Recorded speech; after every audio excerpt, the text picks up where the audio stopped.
ao soberano Criador de todo o universo. E nesse momento nós vamos honrar ao Senhor com o que nós temos. Com tudo que nós temos, nós vamos continuar honrando o Senhor, louvando o nome do Senhor. Um texto muito lindo que eu amo, 1 Crônicas 29, a partir do 9. O povo se alegrou com as ofertas, pois as entregou ao Senhor voluntariamente e de todo o coração. E o rei Davi também se encheu de alegria. Trazer oferta à casa do tesouro é uma honra, é uma alegria, é um prazer, é o que a palavra de Deus está nos ensinando. O povo, quando Davi conclamou para que eles trouxessem oferta para construir o templo, o povo se alegrou, o povo levou o que eles podiam levar. O coração deles estava cheio de alegria, porque iriam ofertando, iriam ofertar na casa de Deus, iriam ajudar na construção da casa de Deus. E nós também, com alegria, nós trazemos o que Deus colocou em nossos corações, não com tristeza, mas com prazer, com júbilo, porque tudo que nós temos vem dele, e para ele nós devolvemos. Amém? Vamos orar? Soberano Deus, eterno Pai, nós te damos graças, nós te louvamos, nós nos rendemos diante de ti, nós te adoramos por tudo que o Senhor tem feito nas nossas vidas, pelo que o Senhor é nas nossas vidas. O Senhor é quem nos resgata, o Senhor é quem supre as nossas necessidades, o Senhor é quem abre as portas. Poderoso Deus, Deus do impossível, Deus de milagres. E é com corações abertos que nós vamos agora, Senhor, ofertar na sua casa, louvar o teu santo nome com o que o Senhor colocou em nossos corações. Receba a nossa adoração, receba o nosso louvor, receba a nossa gratidão. Aleluia, aplauda o Senhor. Cantora nossa, a igreja pode sentar. A nossa esperança é a volta de Jesus, e Ele está voltando para buscar um povo lavado e remido no seu sangue. Louvado seja Deus, porque a nossa redenção se aproxima. Aleluia.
No mais puro azul.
rever amigos que um dia em Cristo foram feitos meus irmãos, e agora sim podemos dar as mãos, pois temos todos somente um só Senhor, Jesus, consolo que envolve a minha vida, o meu Senhor Jesus, que foi morto sim naquela cruz, voltará, voltará em mim. Por isso eu canto glória, nova igreja, glória, glória ao autor da minha fé,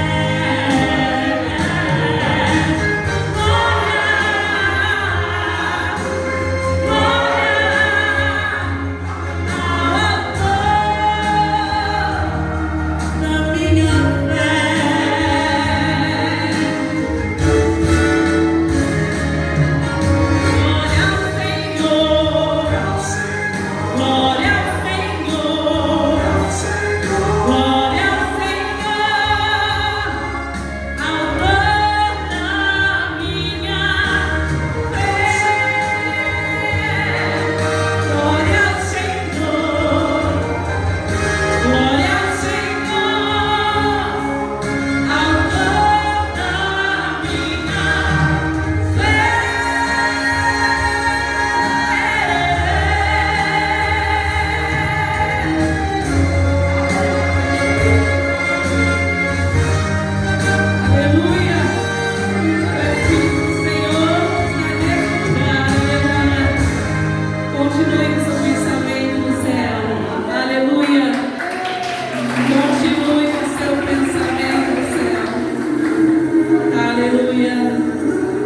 louvado seja o nome do Senhor Jesus.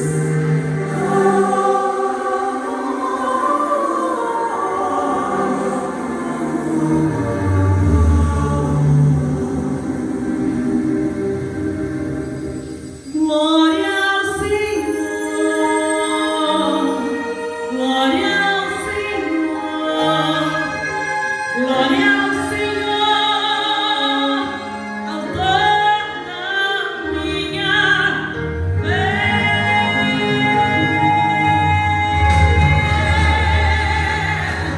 Glória ao Senhor, glória ao Senhor, glória ao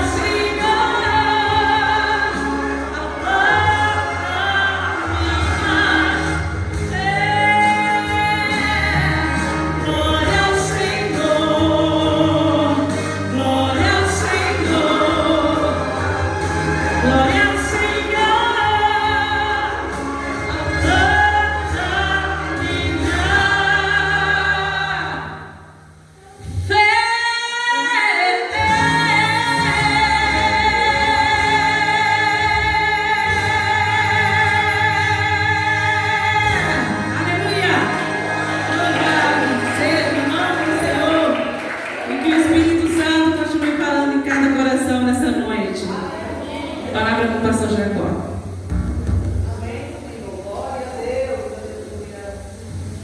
Glórias a Deus, louvado seja o nome do Senhor.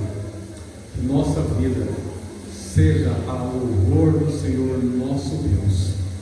Que não seja somente as nossas palavras, o nosso cântico aqui na igreja, mas que nós possamos viver adorando, louvando o nome do Senhor durante toda a nossa vida. Que nossa vida seja para a honra, para a glória, para o louvor do nome do Senhor. Nós temos a alegria de ter conosco nesta noite o evangelista Paulo. Seja bem-vindo. Próximo pé, por favor. Sua esposa, irmã Cíntia, sua família, irmão Salatiel. Que Deus os abençoe. Sejam bem-vindos e voltem sempre. Nesse momento nós vamos passar a palavra ao evangelista. Ele vai trazer mensagem da parte de Deus. E como sempre nós falamos, vamos receber aquilo que Deus tem para nos dar nesta noite. Tenha muita atenção, tenha muita reverência e vamos ser abençoados pelo Senhor. Que Deus abençoe. Evangelista. Prometo que serei bem breve naquilo que Deus tem colocado no meu coração. Só não me passar quanto tempo eu tenho. Amém, amém. Prometo que eu não vou demorar naquilo que Deus tem colocado no nosso coração. De antemão, gostaria de agradecer ao querido pastor Joel pelo convite que nos foi feito, ao pastor Jacob pela responsabilidade que eu tenho hoje e pela confiança que nos dá o microfone. Agradeço também à igreja que está nos recepcionando, que é um prazer muito grande conhecer o povo que vai morar no céu. É um prazer muito grande conhecer uma extensão da igreja de Deus aqui no Brasil. Sei que Deus tem levantado essa igreja. Gostaria também, desde já, trazer um abraço do nosso bispo Pedro ali do Guará, que tem nos orientado e tem nos pastoreado. Que Deus tenha abençoado aquela igreja, Deus tenha abençoado aquela congregação. Gostaria também, já foi apresentada ali minha família. Está comigo os meus 2 filhos, o mais velho, Paulo Silas, ele é um milagre de Deus em nossas vidas, e o mais novo, o Felipe. É a minha esposa, como todos já conheceram, Cíntia, uma das mulheres mais lindas que eu conheço. Está comigo também meu irmão Diácono Salatiel, homem de Deus, serve ali conosco na Igreja de Deus do Guará. Deus tem nos abençoado e muito, graças a Deus. Nós temos somente que agradecer a Deus por todas as coisas que Ele tem feito em nossas vidas. Eu queria convidar você, sem mais delongas, a abrir suas Bíblias no primeiro livro de Crônicas, capítulo 4. Gostaria de compartilhar algo que Deus colocou no nosso coração. Primeiro livro de Crônicas, capítulo 4, um texto bastante conhecido. Às vezes nós somos pegos de surpresa com esse texto e eu vou explicar o porquê, mas é um texto bastante conhecido. Capítulo 4 de 1 Crônicas, verso de número 9. Capítulo 4, verso de número 9. Os irmãos podem se colocar de pé? Nós estaremos fazendo menção da palavra de Deus, como de costume. Capítulo 4, verso 9. Nos diz assim a palavra do Senhor. E foi, hoje eu estou aqui não, né? E foi Jabes mais ilustre do que seus irmãos. E sua mãe chamou o seu nome de Jabes, dizendo, porquanto com dores dei a luz. Porque Jabes invocou o Deus de Israel, dizendo: se me abençoares muitíssimo, e meus termos ampliares, e a tua mão for comigo, e fizeres que do mal não seja afligido. E Deus lhe concedeu o que lhe tinha pedido. Eu vou pedir que você feche os seus olhos neste momento. Vamos apresentar este momento a Deus, pedir que o Espírito Santo possa falar conosco aqui essa noite. Pai, nós somos carentes de ouvir a Tua voz. Estamos aqui, ó Deus, não porque somos merecedores, mas porque Tua graça nos alcançou. E nós carecemos de ouvir a Tua voz. Pai, fala conosco aqui esta noite. Usa-nos, ó Deus, conforme o Teu querer e conforme a Tua vontade, para que possamos, ó Deus, expressar, falar aquilo que vem do Teu coração para nós nos dias de hoje. Amém, Senhor. Amém. Podeis tomar assento. Bom, o texto ele é bastante conhecido, apesar de algumas nuances que nós vamos falar aqui esta noite. E é um texto que nos faz refletir em algumas coisas. Primeira coisa que você vai refletir nesse texto é a seguinte: o livro de Crônicas, principalmente o livro de Primeiras Crônicas, e nós conhecemos bem, né, pastor? É um livro que fala da genealogia do povo. É um livro que fala da genealogia das tribos de Israel.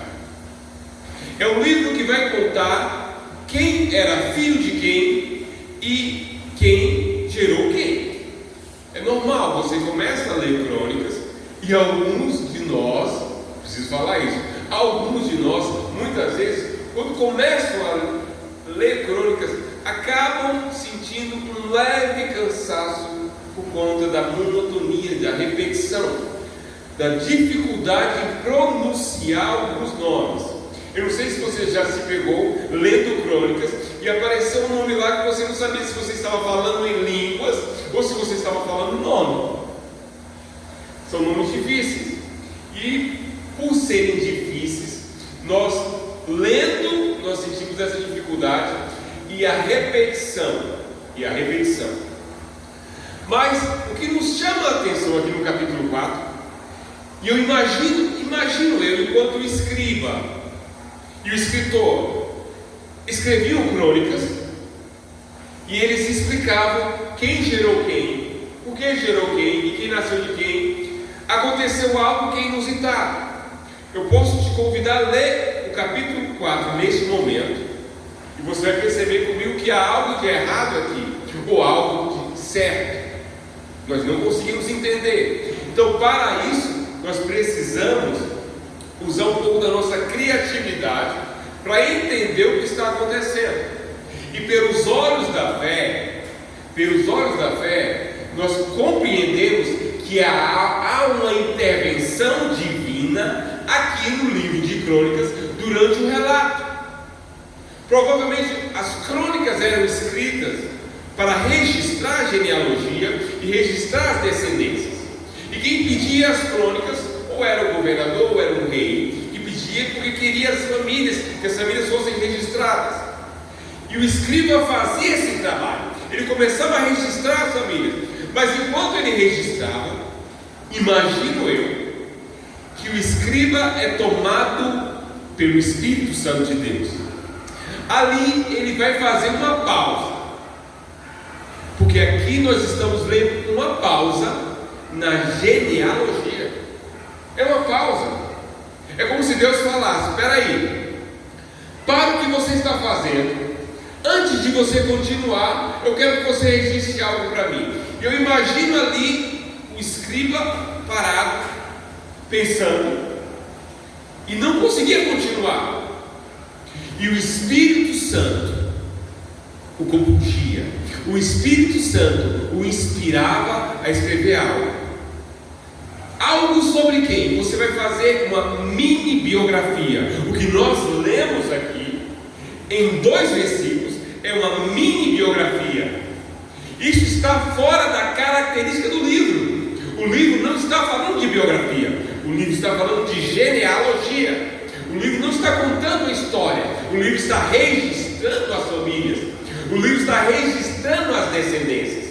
Mas aqui, o escritor, ele para e, na minha opinião, tomado pelo Espírito, ele começa a registrar algo. Ele conta em 2 versículos uma história. E é sobre essa história que eu quero falar com vocês essa noite. É sobre essa história que o Espírito Santo tem me compungido a compartilhar com vocês aqui essa noite. Algo que Deus coloca no nosso coração, e o incrível, é algo tão simples, que fala aos nossos corações, porque é a respeito de nós. Exemplo: quantos de nós aqui, muitas vezes, não fomos em nossa história de vida rotulados ou usados como estigma para marcar algo de bom ou de ruim em nossa história? O mundo lá fora chama de apelidos, mas muitas vezes são nomes que são nos dados, e nós tomamos aquilo e passamos a levar dentro da nossa história. São estigmas que muitas vezes são maus e nos trazem à memória situações que nos entristecem. Muitas vezes na escola, muitas vezes no serviço, muitas vezes na nossa família, nós recebemos rótulos, e esses rótulos nos lembram coisas ruins, lembram situações pelas quais nós passamos, que nós queremos esquecer, e muitas vezes não conseguimos esquecer, porque muitas vezes vem alguém e nos chama: ei, fulano, você aí, você fulano de tal. Você lá vem ele com esse apelido novamente para cima de mim. Eu sou um novo homem, isso não faz parte mais da minha vida. E lendo a história de Jabes, tentando entender a história de Jabes, ele já inicia ali, falando da sua biografia e contando não somente a sua origem, fala do seu nascimento, fala o significado do seu nome, que é o quê? O nome que nos traz a referência de dores, o nome que nos traz a referência de fui gerado em muitas dores, de dor. Imagine você, a mãe chega com aquela criança na escola e a professora pergunta: como é que é o nome da criança? E a mãe diz: Jabes. Jabes. Por quê? Porque ele traz muitas dores. E a mãe vai contar a história, porque todas as vezes que alguém escutava o nome e perguntava por quê? Por que esse nome? Por que você colocou esse nome no seu filho? Nós, quando escolhemos o nome dos nossos filhos, nós temos uma história por trás disso. Nós não escolhemos aleatoriamente. Nós procuramos um nome que reflete, que nos traz algum significado. E o nome Jabes, para sua mãe, tinha um significado. Durante a sua gestação e durante o seu nascimento, ele trouxe dores à sua mãe. E ela resolveu, por algum motivo, correto ou incorretamente, ela resolveu usar o seu filho para registrar esse momento, registrar aquilo que fez ela sofrer durante muito tempo, aquilo que fez ela sofrer durante um período de tempo. Sendo ela errada ou certa, não estou aqui para julgá-la, mas imagino eu, pastor Jacó, que aquela situação traz ao menino um estigma, uma marca. As pessoas iriam falar do seu nome, seus irmãos iriam falar do seu nome, iriam lembrar que a sua história não é uma história de felicidade, que o início da sua história não é o início de alegria, que ele não trouxe a felicidade à sua mãe, mas ele trouxe dor. Quando você se vê na situação de que você trouxe dor a alguém, o que você sente? Você se sente culpado. Então eu imagino que aquilo trouxe culpa a ele. E quando você se sente culpado por algo, é normal se sentir menosprezado, minorizado, ou até mesmo colocado de lado porque você está trazendo dor, você trouxe algo ruim, você não trouxe uma história boa. Quando uma criança ela começa a entender a sua história, e às vezes você fala para a criança: quando você fez isso quando criança, você magoou a mamãe e o papai. Aí ela: eu magoei você? Ela se sente ruim com aquilo ali. Agora vocês imaginem a situação de Jabes sabendo que no seu nome trazia essa marca. Ele leva e carrega isso na sua história. Mas escute isso: independente de qual seja a situação, independente de qual seja o nome que lhe deram, independente do que lhe chamaram, eu acho isso lindo. E é algo que nós aprendemos, é a primeira lição que nós aprendemos aqui nessa biografia, é que independente de qual seja o estigma que colocaram sobre você, Deus tem o poder de mudar a tua história. Deus tem o poder de mudar e fazer tudo novo. Deus tem o poder transformar a sua vida. E Jabez, ele entendeu isso, ele compreendeu isso.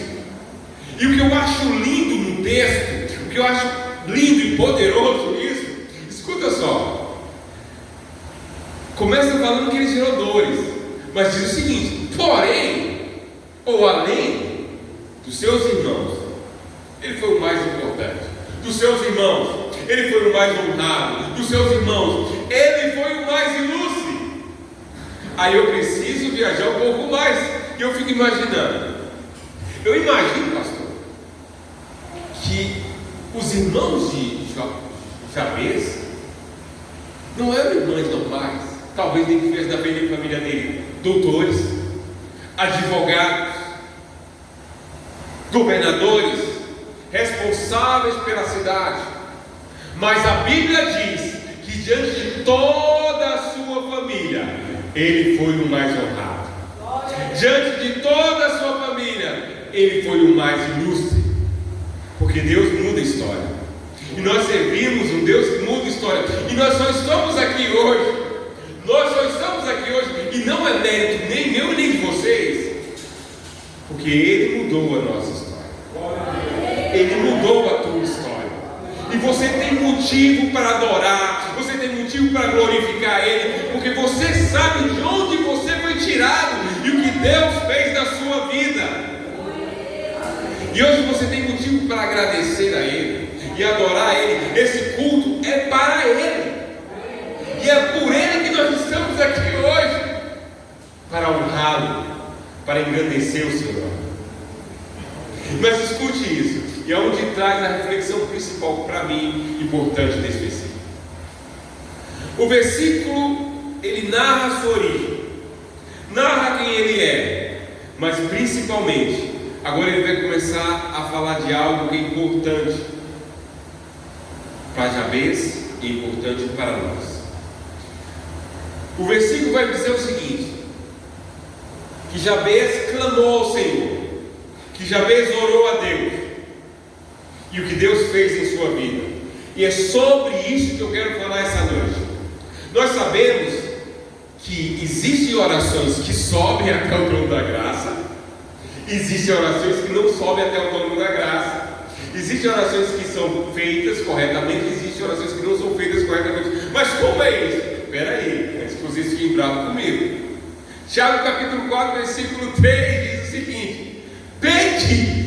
Vocês sabem pedir, pedem muito bem, mas pedem mal. Pedem mal. E Jabez vai nos ensinar, com a sua oração, como pedir a Deus, como chegar ao trono da graça. Jesus Cristo, em Mateus capítulo 6, do verso 9 ao 13, ele nos ensina uma das orações que se tornou um hino entre nós.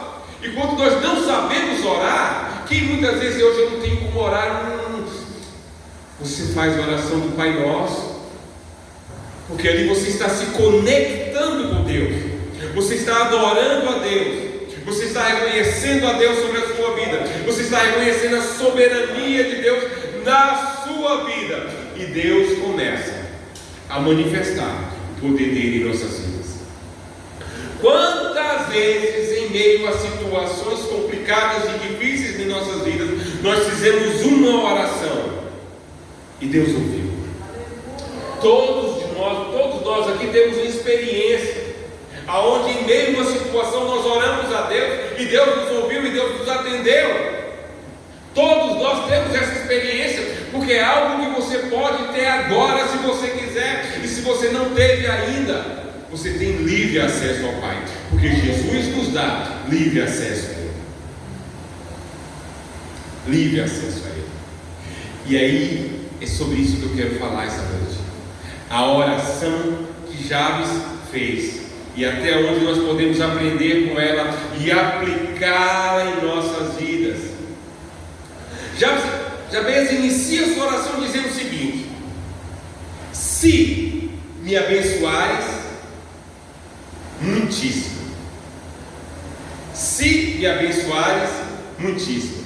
Todas as vezes que nós falamos de bênção, eu acredito que o senhor já deve ter tido essa experiência, vocês ou nós mesmos vem em nossa cabeça, gente, me perdoe falar, mas você está ali sentado e a pessoa falou pensa, a pessoa já pensa, carro do ano, uma casa de 2 andares, uma casa imensa com quintal imenso.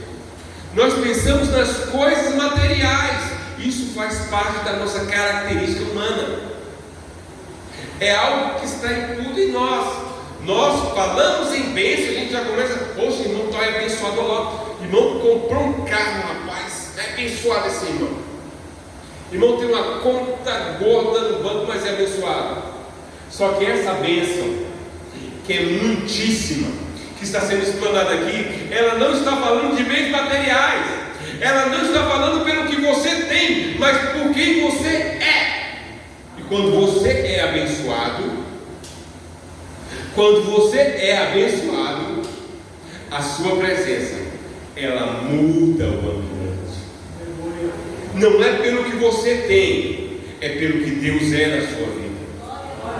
Não é pelo que você tem. Se eu perguntasse para vocês aqui essa noite, vamos lá, Daniel, ele era abençoado? Vocês vão falar para mim que ele era abençoado. Por quê? Ele viu a nação pegando fogo. Ele talvez tenha visto seus pais morrerem, seus amigos mortos, foi para uma nação estrangeira, para viver como escravo, para comer daquilo que o rei determinava. E você fala para mim que ele era abençoado. A bênção não está designada e não está presa ao que você tem, mas quem você é. Porque quando coloca Daniel no meio da Babilônia, algo sobrenatural acontece naquele lugar. E nós aprendemos isso na Bíblia. Nós aprendemos que quando José vai para o Egito, ele chega lá, irmãos, ele chega como escravo, ele não chega como senhor, ele chega como escravo, ele está ali para quê? Para servir como escravo. As situações vão acontecendo, e nos diz a Bíblia que tudo que ele coloca as mãos prospera. Tudo que ele coloca as mãos é abençoado, prospera. Mandou ele para cuidar de uma casa, prospera. Mandou ele para uma prisão, prospera. Ser abençoado não está relacionado ao que você tem, está relacionado ao que você é. E você e eu somos abençoados no nome do Senhor Jesus Cristo. Deus tem uma bênção para você. Isso vai além das coisas materiais deste mundo que eles não entendem, mas que a bênção de Deus ela te segue. E para onde você for, ei, eu não tenho carro, eu tenho uma bicicleta, mas eu sou abençoado. Eu não tenho uma casa, moro de aluguel, mas eu sou abençoado. Eu não tenho uma família gigantesca, mas eu sou abençoado.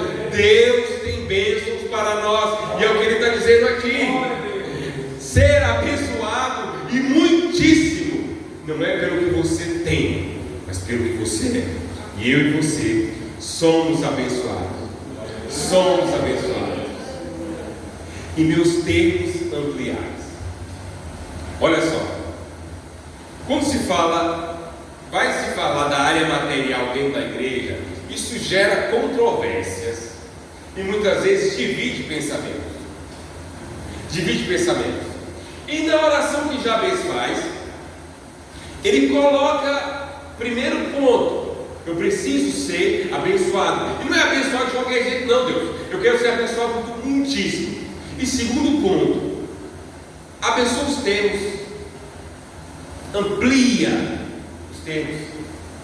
Eu e você temos necessidades, eu e você temos preocupações. Nós temos essas preocupações e nós pensamos nisso todos os dias. Quando acordamos, nós pensamos nisso.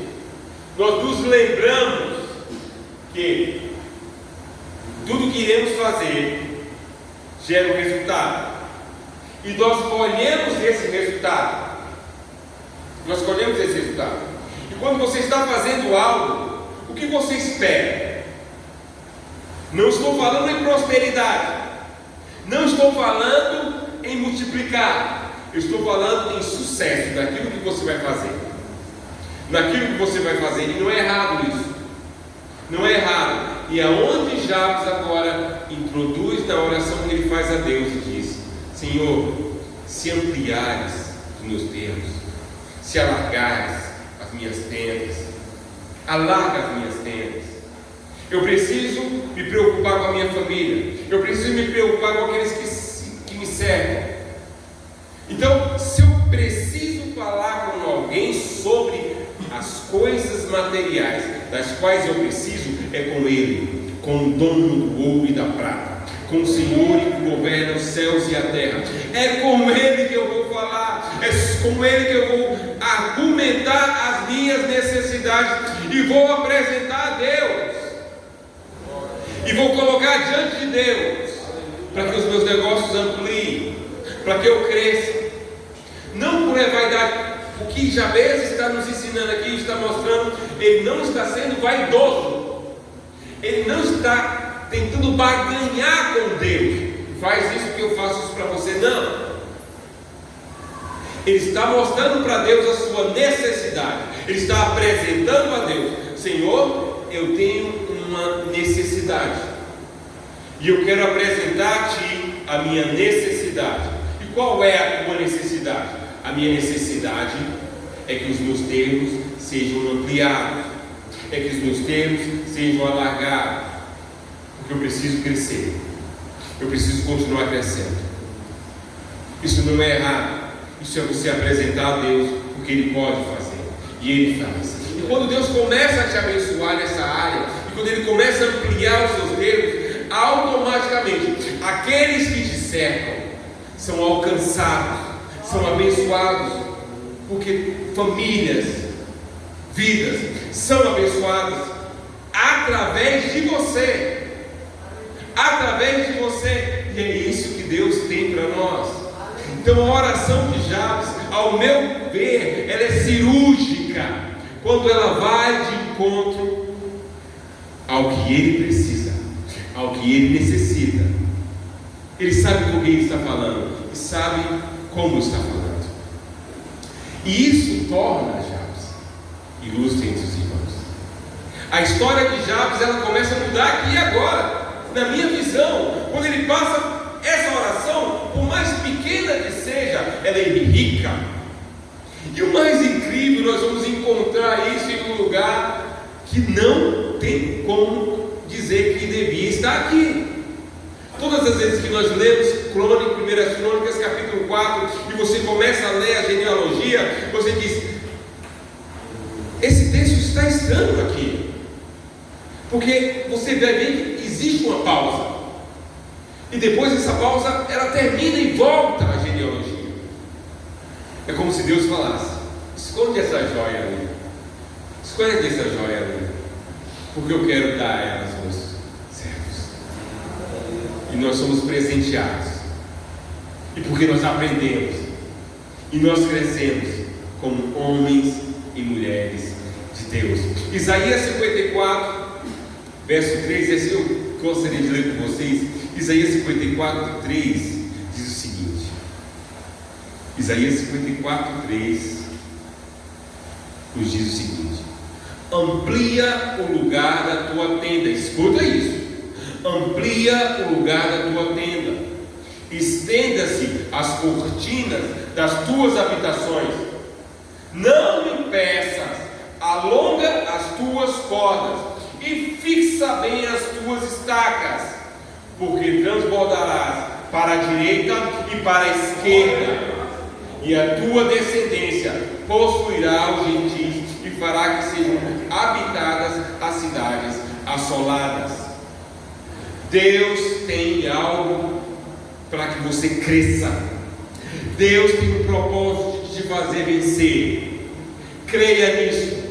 Não fique preso a um chifre, não fique preso a uma maca, não fique se lamentando e se lamuriando, mas olhe para a frente, olhe para o autor e consumador da sua fé, crendo que as suas tendas serão alargadas, crendo que Deus faz milagres, seja qual for a dificuldade, seja qual for o problema, seja qual for a marca que tem colocado na sua história, na sua vida. Deus muda a tua história. Deus muda a tua história. Deus muda a nossa história. E continuando: e a tua mão for comigo. e a tua mão for comigo. Presta atenção aqui. Isso aqui, nós temos o costume, não é costume não, nós fazemos isso porque nós cremos e todos os nossos filhos são apresentados a Deus. Todos os nossos filhos são apresentados a Deus. E quando quando a criança nasce, nós ficamos naquela expectativa de apresentá-lo a Deus, porque nós sabemos que quando nós apresentamos a criança a Deus, as mãos de Deus estão ali sobre aquela criança, guardando, cuidando, seguindo com ela. Mas existe a responsabilidade de nós, pais. E esse trecho da oração de Jabes me traz à memória algo importante, algo muito importante. E aí vem uma decisão também nossa, uma decisão nossa. Capítulo 33 de Êxodo narra um dos fatos complicados de Israel. Bonito, mas complicado. Por quê? Porque o povo pecou, o povo errou, e Deus se distanciou do povo. E Deus fala para Moisés: Moisés, você vai seguir com o povo pelo deserto até a terra prometida, mas eu não irei contigo. Eu não irei contigo. Moisés vira para Deus e diz: Senhor, se a tua presença não for conosco, não nos faça subir daqui, não nos tire deste lugar. E eu imagino que naquele diálogo Deus falou para Moisés: o meu anjo vai contigo, o anjo vai na tua frente. Falou: Senhor, se a tua presença não for conosco, não nos faça subir daqui. Moisés, ele foi ousado, porque ele faz o seguinte, e é algo que nós temos que entender para a nossa vida, é algo que nós precisamos aplicar em nossas vidas. Olha só, ele tinha duas escolhas. Ele podia entrar na terra prometida sem a presença de Deus, ou ele podia ficar no deserto com a presença de Deus. O que você escolhe? O que eu escolho? Um deserto com a presença de Deus, ou a terra prometida sem a presença de Deus? Moisés, ele foi ousado. Talvez eu e você não teríamos tido essa coragem. Qual é a coragem? Você tem duas escolhas, Moisés. Você vai ficar no deserto com a minha presença, ou você vai entrar em Canaã sem a minha presença. Moisés falou: não, eu fico no deserto com a tua presença, e só entro na terra prometida com a tua presença. Com a tua presença. Deixa eu fazer um alerta para você. Quando você vai tomar uma decisão, quantas vezes você pergunta para Deus? Você ora e apresenta a Deus a sua decisão, seja ela mais simples que for. Você fala: Senhor, eu vou entrar nesse emprego novo, eu vou receber o triplo do que eu recebia no outro. É da tua vontade? Tu estarás comigo nesse negócio? Senhor, eu encontrei uma moça, um rapaz para se me casar. Ele e ela são belos, são lindos. É da tua vontade? Tu estarás comigo nesse negócio? Senhor, eu acabei de receber o dinheiro, eu devo aceitá-lo? É da tua vontade? Tu estarás comigo nesse negócio? Nós não temos esse costume, infelizmente. Nós precisamos ter, e é o que Jabes está colocando aqui. Se a tua mão não for comigo, eu não tocarei nesse negócio, não faz parte de mim. Escuta isso: quando a mão de Deus está sobre a nossa vida, portas se abrem, livramentos acontecem, as nossas forças, elas são renovadas. Quando a mão de Deus está sobre nós, caminhos impossíveis para os homens, eles surgem na nossa caminhada. Quando a mão de Deus está sobre nós. Se você tem uma escolha, a sua escolha tem que ser a seguinte: se é no deserto e a presença de Deus está lá, eu permanecerei com a presença de Deus. Mas você não está entendendo. É a Canaã, é a terra que manda leite e mel, mas a presença de Deus estará lá? Não. Então, não me faça subir daqui. A ousadia de Moisés, a ousadia dele, me faz pensar de como era a convicção e a confiança desse homem, de saber que sem Deus ele não era nada. Sem Deus nós não somos nada. Sem Deus o mundo irá nos esmagar. Por mais bonito que você seja, por mais rico que você seja, por mais títulos e diplomas que você tenha, o mundo vai te esmagar sem a presença de Deus sobre a sua vida. Mas quando você está na presença de Deus, seja um gigante na tua frente, e o que você tem na mão? Eu tenho 3 pedras.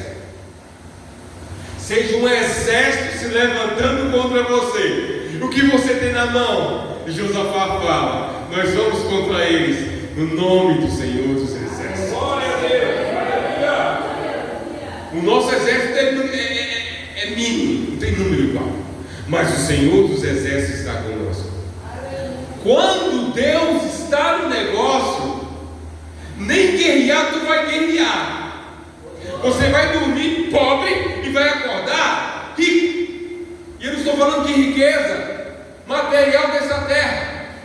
É a riqueza e a satisfação de ter a tranquilidade, de ter a paz, de saber que Deus é por você, que a sua família está guardada, que os seus filhos estão guardados, que a sua história, que o seu futuro está guardado. É uma riqueza que o mundo não conhece. Não é a riqueza material, não é a riqueza do dinheiro, não é a riqueza do ouro, é a riqueza que traz a paz. Você acha que quando Pedro estava na prisão e a igreja estava reunida orando por ele, você acha que ele deveria estar dormindo? Gente, toda vez que eu leio aquele texto, eu fico imaginando, está lá os irmãos fazendo uma vigília na madrugada, orando para Deus ter misericórdia da vida de Pedro. Senhor, tem misericórdia da vida do teu servo. Senhor, não mata teu servo. Como é que Pedro estava na cadeia? Ele dormia, mas ele dormia muito. Ele dormia tanto que quando o anjo vai falar com ele: ô Pedro, acorda, rapaz. Ó, já deu a hora, acabou. Ele, ué, já vou embora, já vai embora, acabou. Porque a presença de Deus era sobre a vida dele.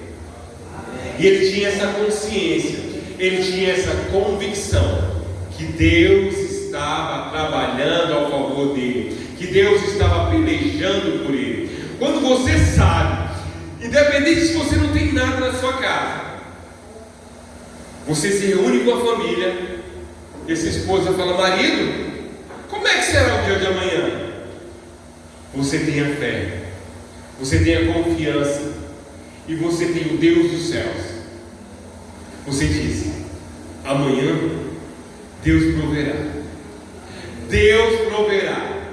Deus proverá. Quando você tem essa convicção, quando você tem essa certeza, é porque a mão de Deus está com você. E eu falo uma coisa para você, por experiência própria, eu vi Deus abrir portas das quais eu nunca imaginava. Eu vi Deus fazer coisas em minha vida das quais eu nunca pensei que faria. Deus me deu sono, Deus me deu tranquilidade e Deus me deu paz, porque a mão de Deus estava sobre a minha vida. A mão de Deus está sobre a sua vida. Creia, profetize para você e para a sua família, sabendo que o sobrenatural de Deus, Ele nos envolve. Nós não somos naturais, nós não somos seres naturais, porque nós servimos um Deus todo-poderoso, um Deus que tudo pode, um Deus que faz maravilha. E esse Deus está aqui essa noite, e nós estamos adorando o seu nome, nós estamos glorificando, porque Ele se manifesta entre nós, Ele derrama o seu poder entre nós. E fizeres que do mal não seja afligido. E fizeres que do mal não seja afligido. O último pedido de Jabes revela a maturidade espiritual dele. Maturidade espiritual é algo que os crentes de hoje precisam, pastor. Maturidade espiritual. Quem te prometeu que se tu virar crente, se tu se tornar crente, agora vai ser só flores, só festa, só coisa boa? Quem te prometeu? Jesus, quando esteve entre nós, andando entre nós como homem, Ele nos alertou o tempo todo. Ele nos alertou o tempo todo. Mas tem uma frase lá no capítulo de João, no capítulo 17, diz o seguinte: não peço que os tire do mundo, mas que os livre do mal.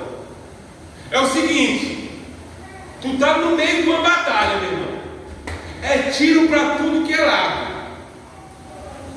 Mas você está ali sabendo, o medo de ser atingido é grande, porque na nossa vida nós passamos por aflições que às vezes nos tiram a paz, nos tiram a paciência, nos tiram o conforto, e você está ali, e você muitas vezes pergunta: onde está Deus? Onde está Deus? Deixa eu te falar uma coisa: Ele não vai te tirar da batalha não, mas no meio da batalha, no meio da guerra, Ele vai estar contigo. E seja qual for a peleja, seja qual for o desafio, Deus estará contigo. E essa é a oração de Jabes, e essa é a oração de a advertência que Jesus faz para nós. Não peço que os tires do mundo, não peço que os tires da batalha. Eles vão guerrear, eles vão ter que se levantar cedo, eles vão ter que passar pelo hospital, eles vão ter que passar por uma cirurgia complicada, eles vão ter que passar até pela morte daqueles que eles mais amam. Mas não serão afligidos, não serão abatidos, não serão derrotados, porque eles creem no Deus que tudo pode. Nós cremos no Deus que tudo pode. Seja qual for a adversidade, seja qual for a batalha, nós continuaremos marchando, crendo que Deus está na peleja, e a vitória é nossa pelo sangue de Jesus. Glória a Deus. Aleluia. Deus sabe de todas as coisas. E o que Jabez está pedindo, está orando agora é: Senhor, não permita que o mal me afaste daquilo que o Senhor tem para mim. Deus tem algo para nós. E muitas vezes o inimigo, para te atingir, ele vai com estratégias. Para te derrubar, ele vai com estratégias, porque ele sabe que você é humano. Mas o que Deus está dizendo é: confie em mim, confie em mim. Lembra da oração de Jabes. Você é abençoado, você é abençoado. Deus vai alargar o teu terreno, os teus territórios, os teus negócios. Deus vai te fazer prosperar. A mão do Senhor, ela é contigo. Aleluia. E Deus, Ele não vai te tirar da batalha, Ele não vai te tirar da guerra, porque o teu testemunho pessoal, aquilo que você está passando, vai servir de fortificação para aqueles que te servem, para aqueles que estão ao teu lado, porque eles precisam ouvir o teu testemunho, eles precisam ouvir o teu registro. O que aconteceu contigo? Como tu venceu essa batalha? Você estava na guerra, você iria morrer, mas você foi vitorioso.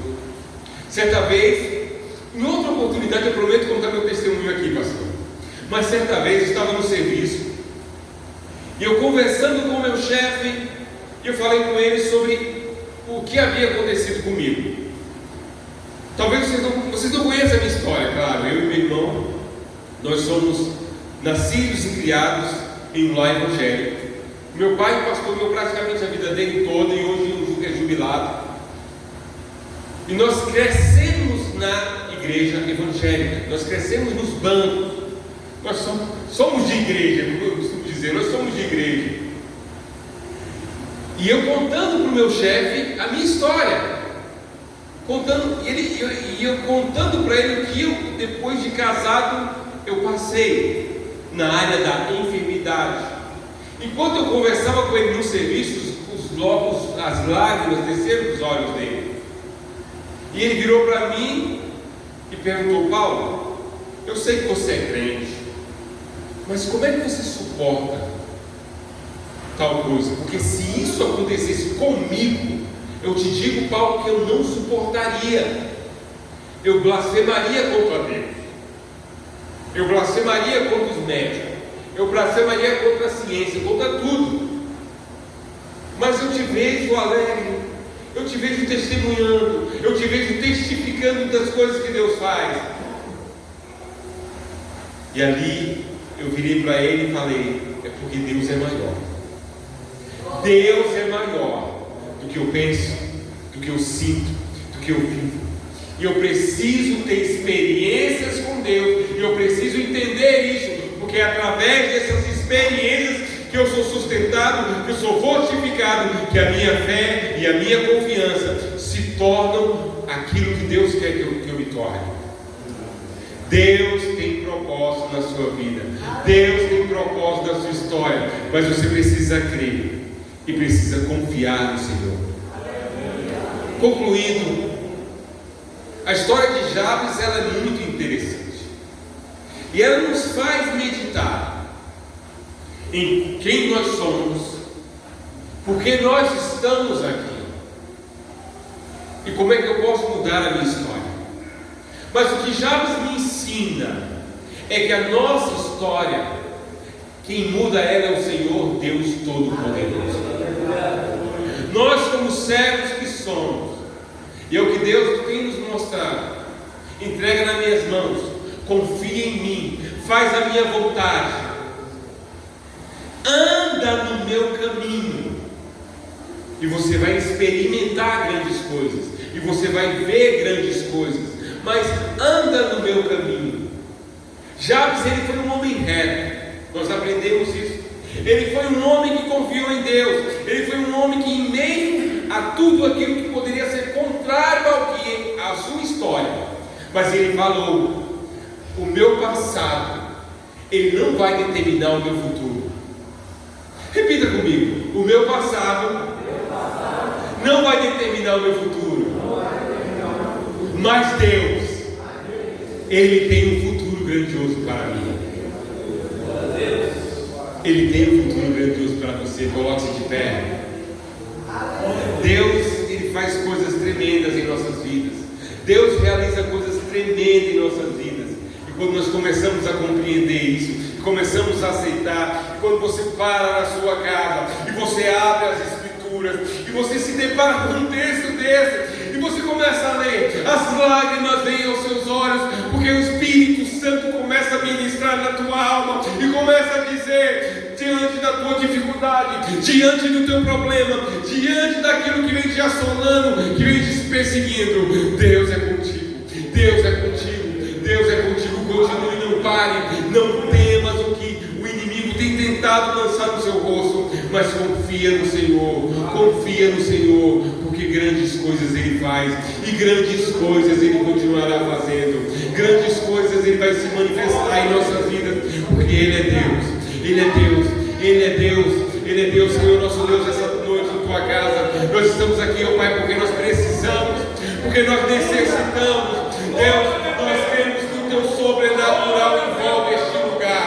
Deus, nós queremos que nós não estamos aqui por acaso, mas que tu nos trouxeste aqui para, ó Deus, recebermos algo de ti. Pai, essa noite nós levamos o nosso culto e a nossa adoração a ti, não, ó Pai, porque merecemos, mas porque precisamos da tua presença em nossas vidas. Deus, assim como Jabes, nós pedimos, Pai, aumenta a nossa fé. Deus, em nome de Jesus Cristo, aumenta a nossa fé. Pai, nos abençoe muitíssimo. Nós precisamos ter essa convicção e essa certeza. Deus, em nome de Jesus, amplia, Senhor, os nossos territórios, abençoa os nossos filhos, abençoa as nossas casas. Deus, em nome do Senhor Jesus Cristo, venha com a tua mão estendida sobre nós e esteja conosco, para onde quer que nós iremos, que tu esteja conosco. Pai, só nos permita pisar, só nos permita ir, só nos permita decida fazer aquilo que está de acordo com a tua vontade. Se não estiver de acordo com a tua vontade, ó Deus, que Deus nos guarde. Pai, diante da batalha, diante da adversidade, nos guarda. Que nós não sejamos, ó Deus, afligidos, derrotados, mas que diante da dificuldade nós possamos falar: só o Senhor é Deus, só o Senhor é Deus, só o Senhor é Deus, só o Senhor é Deus. Glorifica e aplauda o nome do Senhor, porque Ele faz e Ele tem feito maravilha entre nós. Glória a Deus. Que Deus possa abençoar a sua vida, que Deus possa abençoar a sua história. E eu agradeço essa oportunidade, agradeço ao pastor Joel pelo convite, agradeço ao pastor Jacob pela confiança que nos foi dada aqui essa noite. Que Deus continue abençoando essa igreja, que Deus continue abençoando vocês. Eu creio que Deus tem algo novo na vida de vocês. Creia nisso, profetize, busque e creia que grandes coisas o Senhor continuará fazendo em nosso meio. Que Deus abençoe, pastor Jacob.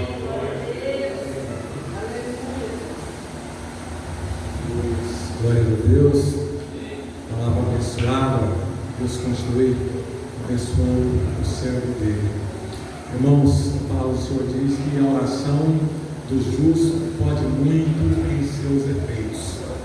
E fala também que se nós pedirmos ao Senhor, se nós estivermos com o Senhor, tudo que nós pedirmos será feito. Nós estamos vendo o exemplo de homens de Deus como Jabes, que pediu e o Senhor atendeu a sua oração. Temos exemplo de pessoas como Josué, que andava na presença do Senhor, e quando ele orou, o sol parou. Elias, quando ele orou, o que aconteceu? Caiu fogo do céu. Temos que andar na dependência do Senhor, temos que caminhar na presença do Senhor. Sem a presença do Senhor, como disse o evangelista, nós não poderemos ir a lugar nenhum. Vamos com essa palavra, irmãos. Que essa palavra possa continuar falando poderosamente aos